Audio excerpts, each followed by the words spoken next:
চিটাগং কিংসের আছে ইয়াশা সাগর, সিলেটের আছে স্মিতা চৌধুরী। ইয়াশা কানাডিয়ান মডেল, স্মিতা চট্টগ্রামের মেয়ে।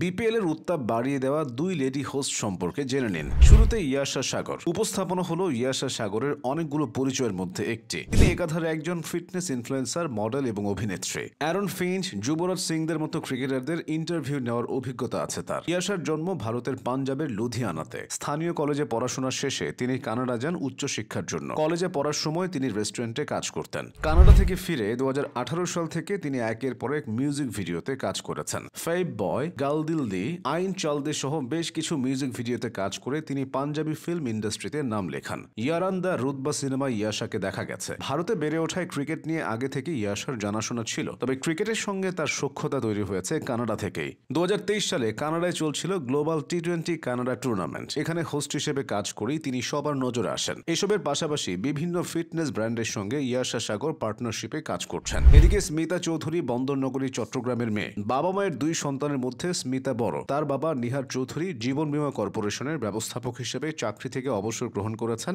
মা সুচন্দা চৌধুরী একজন শিক্ষিকা। উপস্থাপনাকে পেশা হিসেবে গ্রহণ করবেন এমনটা চিন্তা স্মিতার ছিল না। সাংস্কৃতিক জগতে তার প্রবেশ ঘটেছিল নাচের মাধ্যমে। দ্বিতীয় শ্রেণীতে পড়ার সময় বাবা তাকে চট্টগ্রাম শিশু একাডেমিতে নাচের স্কুলে ভর্তি করিয়ে দেন। নাচ শিখতে শিখতেই চট্টগ্রাম অবসর সাংস্কৃতিক গোষ্ঠীতে শুরু করেন আবৃত্তি চর্চা। নাচের মাধ্যমে আঞ্চলিক ও জাতীয় পর্যায়ে বেশ কিছু পুরস্কার ও সনদ অর্জন করেন। স্কুলে পড়াকালীন উপস্থাপনা শুরু করেন স্মিতা চৌধুরী। কলেজের দ্বিতীয় বর্ষ থেকে তার উপস্থাপনায় নাম ডাক হয়। এরপর আর পেছনে ফিরে তাকাতে হয়নি। শুদ্ধ উচ্চারণ, রুচিশীলতা, স্মার্টনেস আর আকর্ষণীয় বাচনভঙ্গি সবই স্মিতার মধ্যে বিদ্যমান। পড়ালেখার পাশাপাশি বিভিন্ন অনুষ্ঠানে উপস্থাপনা করতেন। সেখান থেকেই নিজের আত্মবিশ্বাস এবং মনোবল বাড়াতে থাকেন স্মিতা চৌধুরী। চট্টগ্রামে প্রচলিত উপস্থাপনার সনাতনী পদ্ধতিকে ভেঙে নতুন ধাঁচের উপস্থাপনার স্বাদ দিয়েছেন তিনি। বলা হয়ে থাকে স্মিতা চৌধুরীর আগে চট্টগ্রামে কেউ এত সাবলীল ভাষায় উপস্থাপনা করেনি। কোনো হাই প্রোফাইল কর্পোরেট ইভেন্ট হোক অথবা হাজার দর্শকের উপস্থিতিতে বর্ণাঢ্য জমকালো কোনো আয়োজন, তিনি সবখানেই পরিচিত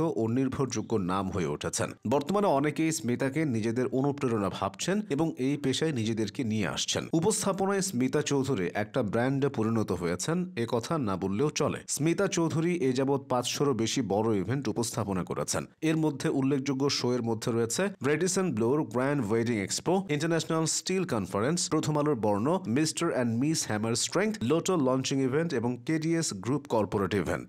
চট্টগ্রাম ছাড়াও স্মিতা জমকালো শো উপস্থাপনা করেছেন ঢাকা, কক্সবাজার, কুমিল্লা, নোয়াখালী, বরিশাল, সিলেট সহ দেশের বিভিন্ন জেলায়। উপস্থাপনার পাশাপাশি এখন তিনি ডিজিটাল মার্কেটিং, অনলাইন প্রমোশন এবং প্রমোশনাল ভিডিও কন্টেন্ট নিয়ে কাজ করছেন। স্মিতা চৌধুরী কখনোই নিজেকে শুধু উপস্থাপিকা হিসেবে পরিচয় দিতে চান না, কারণ তিনি একটি পেশাকে গ্রহণ করেননি। তিনি একজন সফল ফ্রিল্যান্সার ও উদ্যোক্তা। 2017 সালে সারা জাগানো উপস্থাপনার জন্য বেস্ট অফ চিটাগং অ্যাওয়ার্ড পান স্মিতা। সদা হাস্যোজ্জ্বল উপস্থাপক স্মিতা চৌধুরী হাসির আড়ালে চেপে রেখেছেন অনেক কষ্ট।